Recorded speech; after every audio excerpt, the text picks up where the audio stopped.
policybazaar.com. Patriot.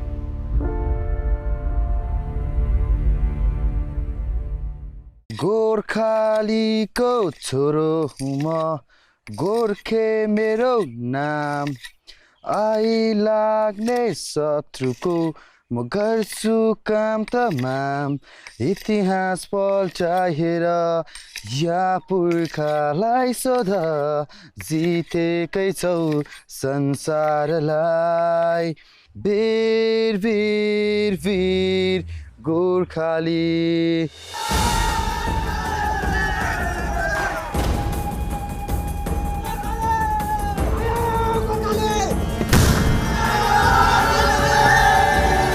There's one more famous thing about the Gorkhas, that once they take the kukri out of the scabbard, they do not put it back unless they draw blood.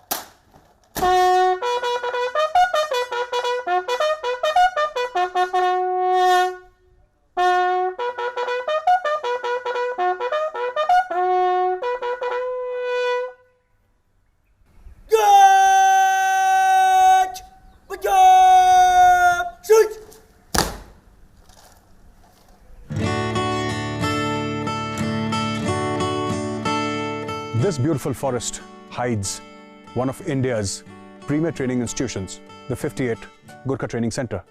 It is here that young boys coming from Nepal and other parts of India are trained to become legendary Gorkhas.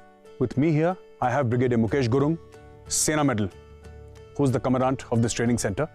It is his responsibility to forge that steel that will one day be worthy of being called Gorkhas. Welcome, sir. Thank you. And sir, I start off by asking you, what is it about, Gorkha soldiers coming from Nepal and Gorkha soldiers from all parts of India, because Nepal is a sovereign nation, and how did it all come about, sir? If you can give us a little bit of a background, a little bit of a history, to help us understand, help our viewers understand about the soldiers who come from Nepal. First and foremost, Gaurav, on behalf of the Brigade of Gorkhas, Yes, sir. and on behalf of the team of officers and Yes, men that I have here in 58 GTC Shillong, Yes, sir. a very hearty welcome to you Thank you very much, sir. and the team of Republic TV Thank you very to much, Shillong. sir. Thank you very much, sir. Coming to the question of how the legend of the Gorkhas started, Yes, sir. somewhere around the 10th century, there was a hill dynasty known as the Mallas. So Nepal became part of that, and gradually towards the 17th century, one of his dynasty personnel by the name of Prithvi Narayan, he started expanding the Nepalese kingdom, and it is because of his endeavors that the Kumaon Hills and the Gadwal Hills became part of the erstwhile Nepalese kingdom. Now this kind of an expansion of the his area inevitably brought him in conflict with the British then, who had already established themselves here in the plains of India. Absolutely. And this ultimately led to the Anglo-Gorkha wars of the early 1800s. Post this conflict, the British decided that it would be a great force multiplier to have the Gorkhas with such fighting skills to be part of the army. Wow. And that is how the recruitment of the Gorkhas into the British army started. And till date we have... And that legacy continues till date. The legacy continues. Post the British Indian Empire having, moved out from here. There is much history that these young boys will carry. There is much of the past that they will carry. They have responsibilities. Viewers, I often say that the Indian army is not just a powerful army, it's also a moral army. We are not strong because we have weapons, we are strong because we are right. And who a better example to drive home this point than the legendary Sam Bahadur. This Sam Manekshaw Museum has some very interesting stuff. Uniforms, boots, accoutrements, which are directly part of the legend of Sam Bahadur. Come with me. Let's take a look. Look at this helmet here. This helmet has got 5 stars on it. These 5 stars represent that this is the helmet of a Field Marshal of the army. These are the boots of Field Marshal Manekshaw. His cap, the P cap, the ceremonial belt, and who can forget his famous uniform with all those ribbons and the 5 stars at the collar, the Field Marshal ranks, the belts here, both the belts, and the Field Marshal's baton with the Ashok's thumb in silver. The Field Marshal rank is a very unique rank. While it is an honorary rank, a person may keep this rank till the time he's living. They say that Field Marshals never retire. But Sam Manekshaw was a Field Marshal of Field Marshals. That Field Marshals do not retire is one thing. But with Sam Manekshaw, he never went away from our lives. He never will. He will live in the collective memory of an army and of a nation. I'm here at the Veer Sthal of the 5th and the 8th Gorkha Rifles. Behind me, carved on black granite, are names of those martyrs who have fought for the Paltan, for this army and for this nation. There are thousands of names, and they tell tales of valor and courage and actions beyond the call of duty in places like Mesopotamia, North Africa, Afghanistan, Kargil, Siachen Glacier, Kashmir, you name it, and the Gorkhas have shed blood there. Some blood was their own, but most of it was the enemy's.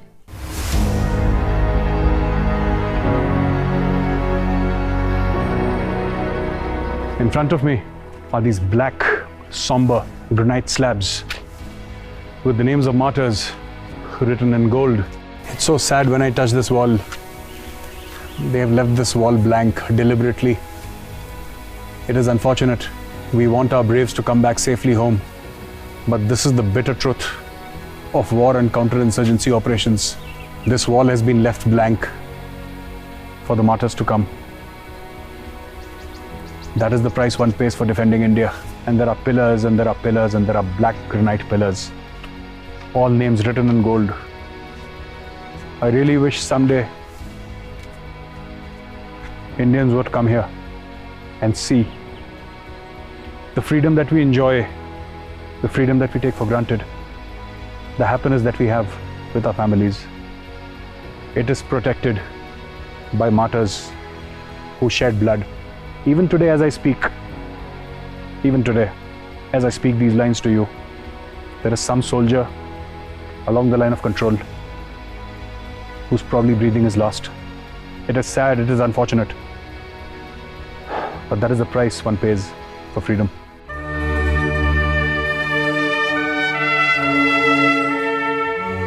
I'm joined here by Major Govind Joshi.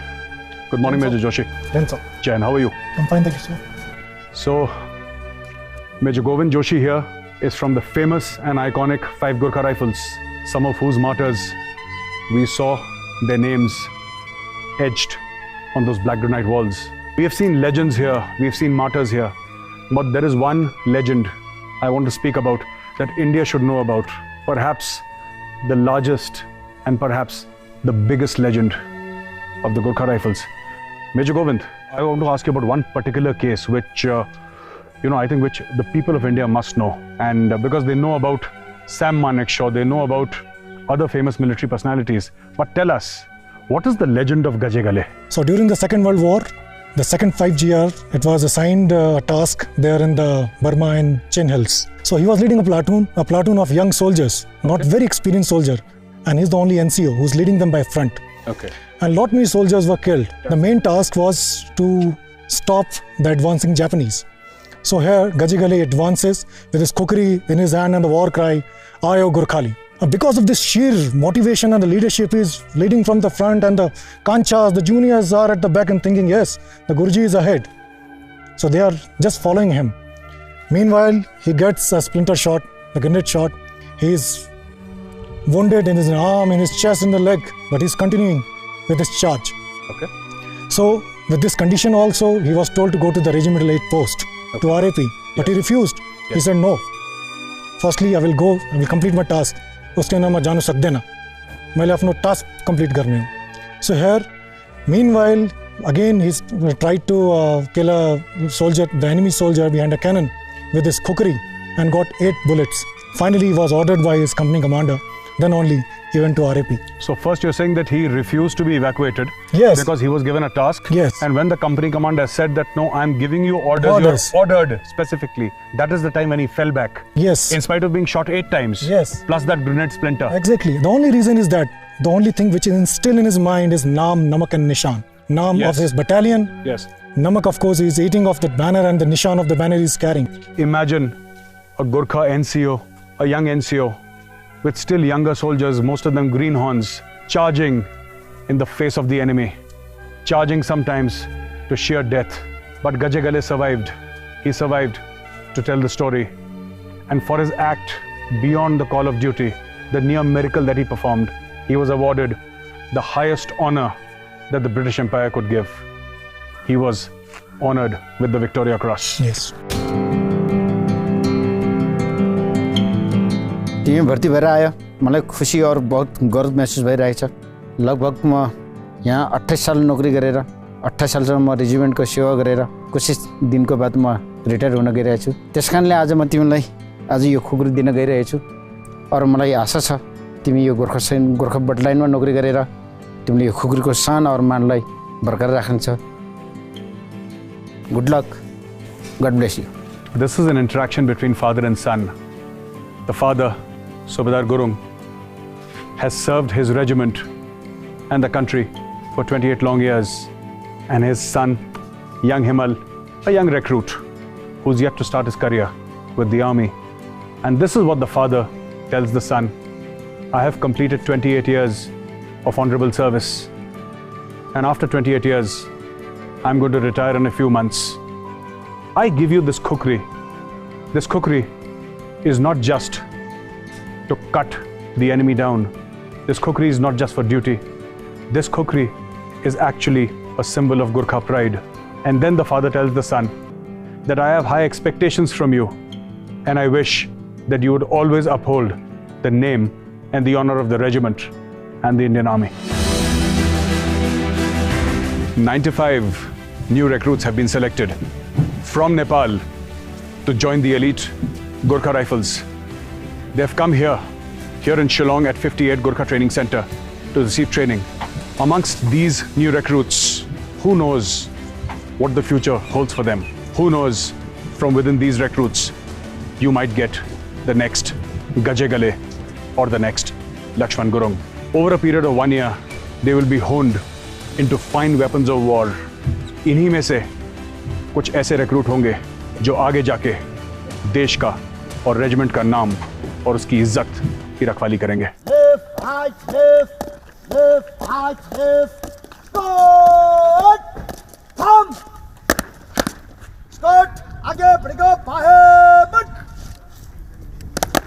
They say that drill is the bedrock of military discipline. It is on this parade ground that young Gorkha recruits are taught the basics of military discipline. And it is these instructors here who instill that iron in their soul. They say that a soldier is not a soldier unless he has discipline.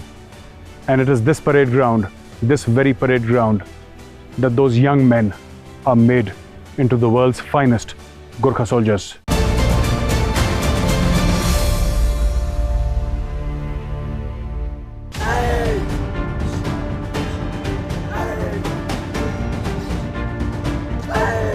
You've seen how the Gorkhas fight with the kukri, and I'm sure you found them fearsome.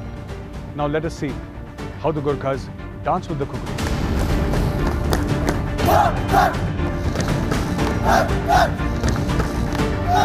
Hitler कहे थे जब कि विश्व का किसी भी सेना से लड़ाऊंगा लेकिन गोरखा सेना से नहीं लड़ाऊंगा बोला था, इसका यही निशान है।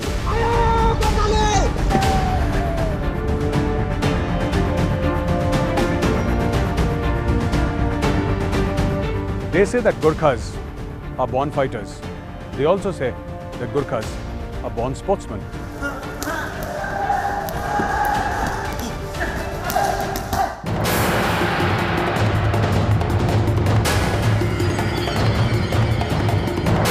जिसे हम ट्रेनिंग में इनको एक इवेंट अभी जैसे कि बैटल फिजिकल एफिशिएंसी टेस्ट हमने आपने देखा 5 किलोमीटर रन करके आए, तो मतलब इतना डिस्टेंस रनिंग करने के बाद आने के बाद भी वो नेक्स्ट इवेंट को करने के उसके पास में वो क्षमता है कि नहीं है। उसी तरह से आने के बाद में इसको वर्टिकल रोप क्लाइंब कराते हैं। ये ट्रेनिंग का एक हिस्सा है। इसमें ये प्रैक्टिस कराने से आगे जब लड़ाई के दौरान पे उसको किसी और नेचुरल जो ऑब्स्टिकल आते हैं उसको पार करने में आसानी होता है।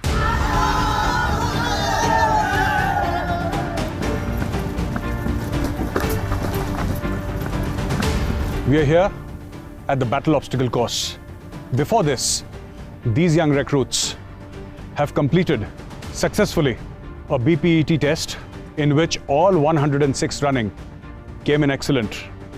The fitness standards are indeed high. Now, they are going to start and run the battle obstacle course.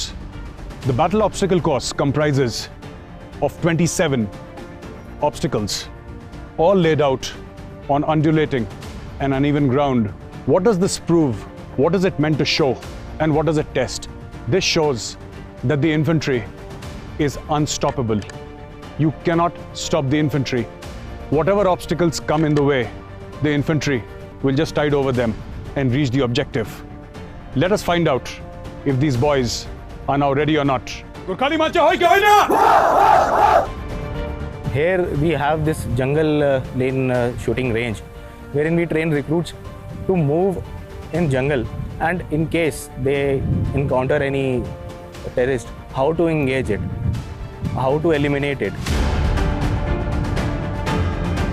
After which we took you to the battle obstacle course, in which we said that the infantry is unstoppable. There is no obstacle that can actually stop the infantry. It just keeps on going till it achieves its objective. We're now here to show you that the infantry can not only cross obstacles, it can cross mountains, it can come down from mountains, it can climb up mountains. There is nothing stopping the Gorkha soldier. What we have here is a young soldier doing the slide. This is a typical way of crossing a big divide like this. So this is how the soldier comes, using a rope between the two firm features like two trees, and he's crossed over here.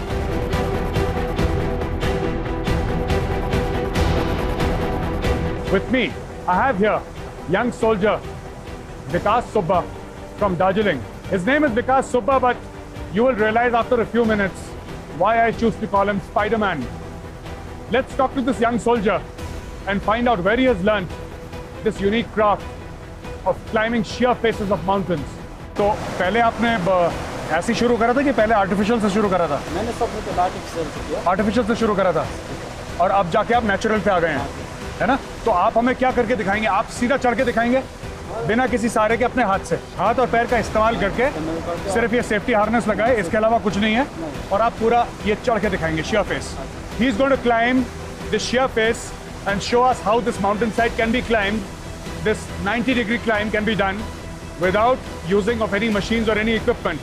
There is just one safety harness, and this man, his strength, his guts, and his skill.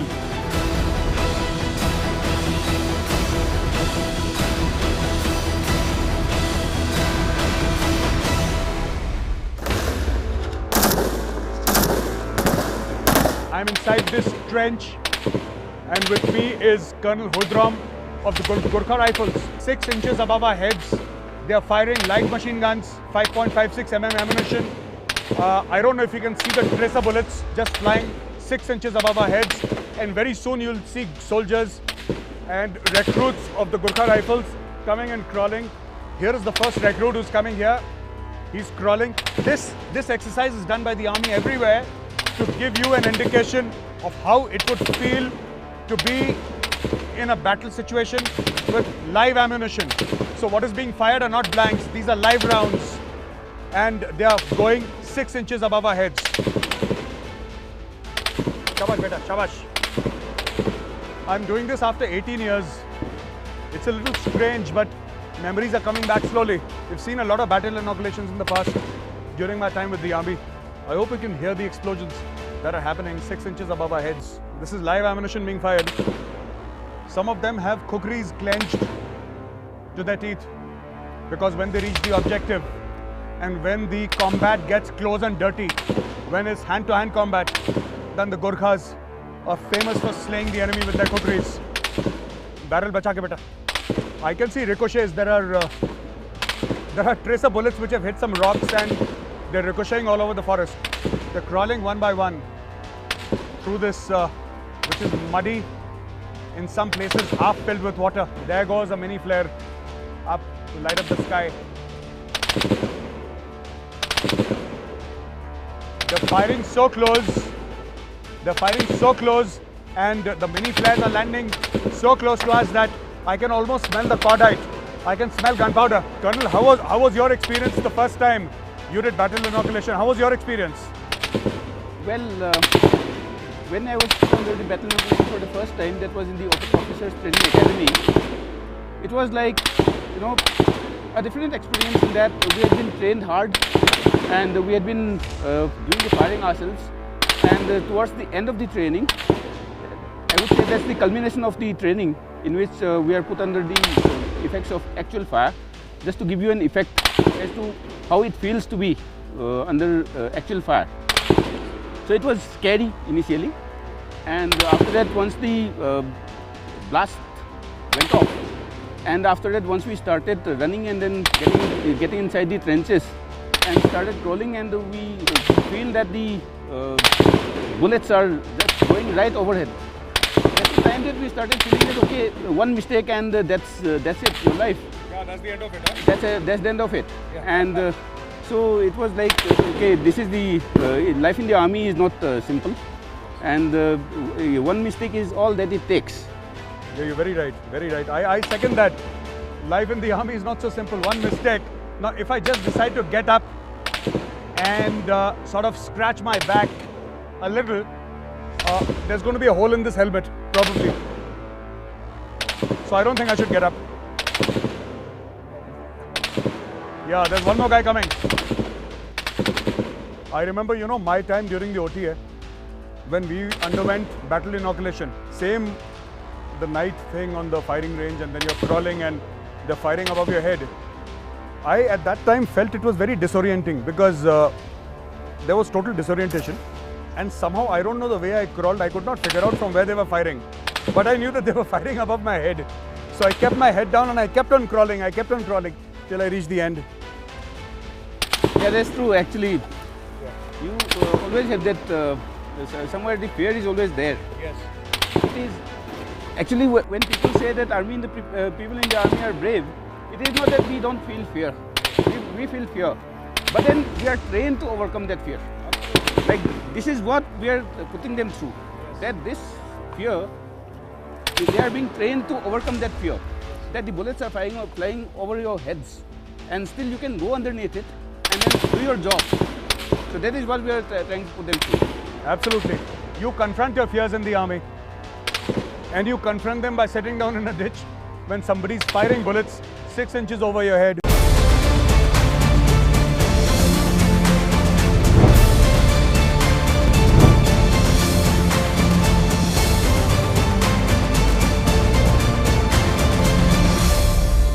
PolicyBazaar.com. Patriot.